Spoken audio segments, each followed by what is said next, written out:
I am telling you, personally as Sifuna, we want a government that will respect the rule of law, that will respect human rights and the dignity of the people of Kenya. Does this government do that? This government surely does not. This government is killing the people. This government does not listen to the people. This is the worst possible government. If you go back to the spirit of the Constitution in 2010, this is the worst possible government we would have envisaged. It's the direct opposite of what we wanted. So I hear William Ruto has succeeded in bullying these guys in the opposition, Kina Kalonzo, into, he says, these people just say one term, they don't have any agenda. I want William Ruto to know that his removal from office is a national priority agenda. It is the only agenda, because his government is totally opposed to everything that this constitution stands for. And I want these people to be bold. Don't be bullied. You don't have to, he wants to push you into a corner where you're discussing markets. Tell Albert Ojwang about markets and roads. In my ranking, removing Ruto is top. It's even higher than getting a second terminal at JKI or dualing Malaba to Mombasa. And how would we do that? That's what I'm saying. Yeah. That's what I'm saying. Let's talk about that, because there's those calls for one term. Yeah. The president, on the other hand, calls those calls unconstitutional. They are not unconstitutional. So these terms are granted by the public. I've told you we are the sovereign. Yeah. If we decide to give you one term, we'll give you a term. If we decide to give you half a term, we impeach you. I mean, it is in the constitution. And you can also resign midway from public pressure. We have seen it happen. We have seen it happen that governments have collapsed under the weight of the pressure of the people. Because once people have rejected you, they have rejected you. It is a constitutional way to remove somebody midterm. Yeah. And one of those would be impeachment, as you said. Correct.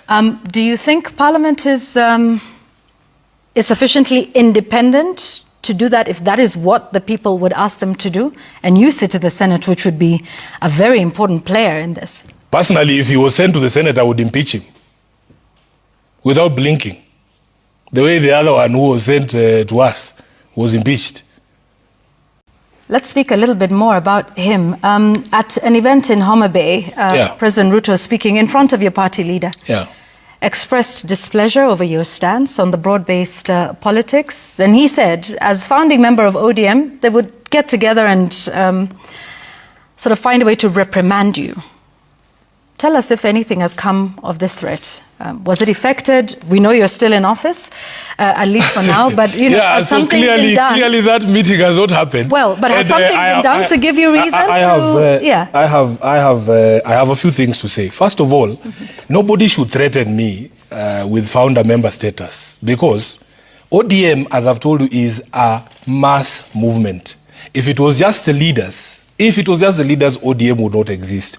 I have told you, we are the kids who were singing in the streets those days that gave this mass movement called ODM, because you need the people for you to be able to say that you are a mass movement. In 2005, we voted against the proposed document of the constitution that Kibaki had given us on the instruction of Baba, because we were his kids, you know. So, first, there's no organ of ODM called founders. There's no organ, and he's not a member of the party. We have a disciplinary committee that is headed by Ramadan Abubakar, who happens to be a birthday boy today. So shout out to him. Those are the people who can discipline me as a member of the party, not William Ruto. And Yvonne, it has been the honor of my life to be SG of ODM. I was telling these young students that I met at Chungwa House on Saturday from the universities in Kenya that there is no political platform that is bigger than ODM, and no bigger political platform than SG of ODM. I have been SG of ODM. This is my 8th year. I'm the longest serving SG of ODM. There is a contribution that I've made to the party. I would not feel bad if they gave opportunity to somebody else, because Sifuna now is saying that the party has taken a wrong direction. I will not begrudge anyone. I would actually understand it, you know. So him threatening me there in front of people, and the reason why he was saying all of those things, Yvonne, you can look at the speech that I made on that particular day. What is it that I said that was so offensive? I asked him to stop tear gassing young children, to allow a play by a high school to be performed. That is what warrants the removal of SG of ODM. It is ridiculous. So for me, really, I know the people who put me in this position. And the day they say, Sifuna, we have lost confidence in your ability to be SG of ODM, I will respect that decision. I would remain a loyal member of ODM and serve the people of Nairobi in the capacity of senator. I don't have an issue. A key office in ODM, which has been in this working arrangement with the Kenya Kwanza administration. Have you ever been contacted by President William Ruto on any issue relating to this broad-based working arrangement? No. I don't even have William Ruto's number, and he can't call me. Because if I don't have your number, you can't call me. Is ODM headed in the right direction with the current arrangement and the current status? Let's just say that there's a lot of confusion. I have told my party leader that there was a time when it was very easy to be SG of ODM. You would wake me up in the middle of the night and ask me anything. Because what we agreed is that you can compromise on tactics, but you can never compromise on your values. There is things that ODM stands for. If you woke me up in the middle of the night and asked me my position on devolution, my position on rights and Article 37, for instance, I would give you an answer straight away. But right now, there is a lot of confusion because I come to these shows and to the media and in those public barazas, and I struggle to explain that we're the same political party. Then you will see a member of ODM who maybe used to hold a premier position, now is a cabinet secretary, say the exact same opposite. It leaves our support very, very confused. And I want to apologize to members of ODM today for all the confusion we as a leadership have caused, because it is very difficult now to discern the position of ODM on major issues. And that is the biggest sadness, because it should be easy. It should be easy. When a member of ODM proposes a bill saying, oh, we want to limit the rights under Article 37. What is ODM without Article 37? What is ODM without street protests? What is ODM? ODM is a movement that has been built on the strength of a people. So you cannot be the ones telling us today that, oh, you are sponsoring a bill to limit the rights under Article 37. We swore to this constitution. And that is where confusion comes in for people like me, because I now can no longer pronounce myself authoritatively on the position of a party when it comes to the rights under Article 37. You know? And that is where the difficulty begins. Right. You said there can be arguments for the association. Correct. What would those be? I have just made them. I have told you about the sustenance of a democratic state, that Baba believes we should have a constitutional opportunity to remove Ruto democratically. How do you get there? That is the conversation. How do you get there? Well, the reason I'm asking that is because you say there are arguments for that association. Those are the arguments. That's fine. Yes. But in the same breath, you say it is not working. Yeah, the sustenance of life. Therefore, can there still be arguments for this association? Because you're saying it is dead. You ask me questions regarding the position or the view of my party leader. I explain to you the arguments for, you know, and I also give you my arguments against, because my sincere belief is if we are sustaining a democratic state so that we can all elect somebody or kick somebody out democratically, can we all get there? Can we all get there? Because if you go by the rate, this regime killed over 40 people on Sabasaba.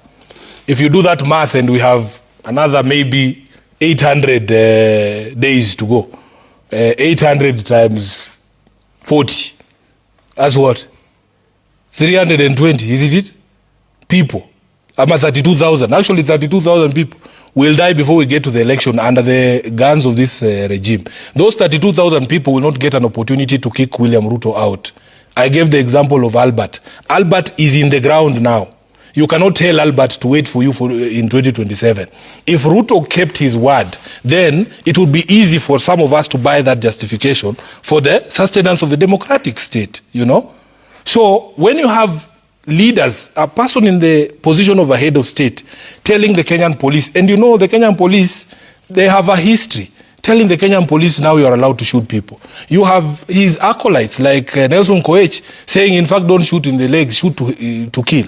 Those instructions permeate to these junior officers. And I'm telling you, Yvonne, if we do not have another way, we will lose more lives before we get to 2020. Is he someone you would work with? I don't know about Kingmaker. Let me tell you about my view of Gachagua as in terms of value proposition. The value proposition for Gachagua, for me, from an ODM perspective, is that he is taking away votes that helped beat us in 2022. For as long as he's taking away votes from Ruto, I don't care where he takes them. He is not giving William Ruto. Are you getting my point? X, well, I still call it Twitter. Age is showing, obviously. On X, there's Okello Kevin, who asks whether you would still be firm and bold to correct and oversight the government if you get a pie of a cake in the KK regime, either as legal advisor or as a minister. And so this would be a question. If, because like you say, some people were called individually. Yeah. If you got the call today from President William Ruto to serve in the government directly, would you accept that call? I think it would be very foolish for anyone to join this government, knowing full well that this government is going home in 2 years. I can just wait to establish a government of the people in 2027, and I'm sure the people of Kenya will give us all those positions. In a few years' time, Yvonne, you know, you cannot offer me anything because I've seen the future. What will you offer me? What is the future that you've seen? The future is that in 2 years' time. Well, that's, yes. In 2 years' time. Right. In under 2 years. If we have suffered for 3 years, surely, you want to tell me that you can join this government now? In 2 years' time, and you also have to go for the election. Yes. Yeah. Your term will come to an end as senator. Correct. Yeah. My time will come to an end as senator because I believe it is the people of Nairobi, it is their preserve to decide whether I'll get re-election or not. Yeah. I am trying to do my job in the Senate every day to be able to make a convincing argument that I should be given a second term as a senator. But the people of Nairobi are, in their sovereign might, can decide that, Sifuna, you go and rest or go and do something else. I mean, that is within their power. So me personally, because I have very strong feelings about this regime and how it has treated the people of Kenya, it would be impossible for me to work with William Ruto. It is not possible. Okay. Just so that we can get it clearly. Yeah, there we are. That talks about, what do you think of President Ruto's support of Raila Odinga's AU bid? I think that is our host that I've flogged more than sufficiently on this show. And you can just Google Sifuna AU support and you'll see what I said. It is not necessary to rehash all of those things, and that is water under the bridge. I have said on this same table, Yvonne, that we had a perfect, stellar candidate for the position of AU chair, but it was messed up by William Ruto's fumbling of Kenya's foreign policy. It's that simple. The vote was a reflection of the thinking of African heads of state about William Ruto. And that has been my position. It will never change. This is from Sitati George. Edwin Sifuna's assertion that Odinga's ethos remains untouched is political theatre at its most cynical. If the association is as toxic as they now suggest, why not take the principled exit? Truth is, ODM is knee-deep in the very mess they decry. Your response? There is no question there. Is there a question? No, but your response to that statement? I have said everything that there needs to say. Haven't I admitted that, in my estimation, the association or the proximity with UDA is hurting us? I've already said it. I am not here for theatre, Yvonne. I am not here for theatre. I am here to share my view of or the lay of the land as I see it. Okay. Not everybody will agree with how I perceive things or how I view things. Not even everybody agrees that I should say these things. But I've shared my experience with you from 2022, when we were all being told, oh, everything is okay, just keep quiet. So-and-so is in charge. He knows what he's doing. He's the one running this show. And then when things go wrong, we are all there left depressed. Do you know, Yvonne, I had been elected for the first time in 2022 as a senator. But because I was SG of ODM and my party leader had lost the election, I never got opportunity to celebrate. I was locked up in my house for almost 3 months. I didn't want to talk to anyone. I didn't want anyone to call me because I had no answers for the people. I don't want to go through that again.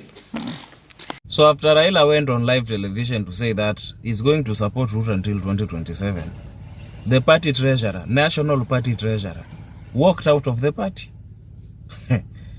By 2027, kwa sababu Raila aliona tumbo yake ni kubwa kushinda inchi, kushinda chama, kushinda wafuasi wake, akabetray mpaka partners wake kwa opposition.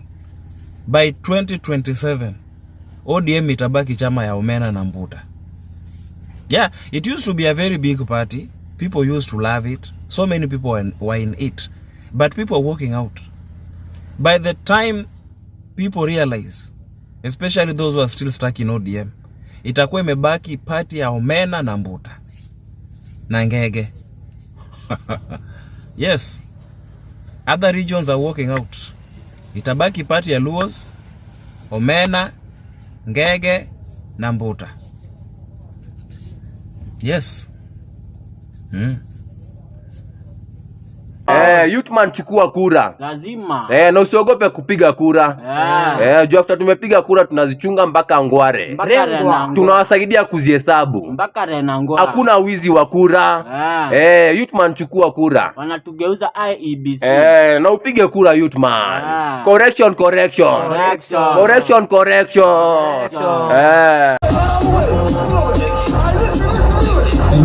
Enyewe Ruto must go. Enyewe Ruto must go.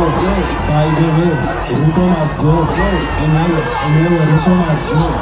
Wash fire, Ruto must go. Enyewe Ruto must go. By the way, Ruto must go.